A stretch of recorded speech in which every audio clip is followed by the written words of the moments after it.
There was a big discussion online about Filipino kids, not only in Australia or other countries, but mga Filipino kids sa Pilipinas mismo na hindi nagtatagalog. And minsan yung ibang parents, they take pride in that. What can you say about So sad. this? I think there's two things to that. Because I've asked a lot of people about this. And I even had this discussion with my husband kasi sa Philippines siya lumaki.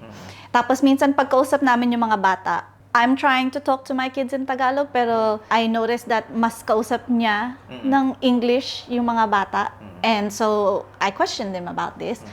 Sabi niya, sa Philippines kasi, even in school, they had a lot of rules against Tagalog.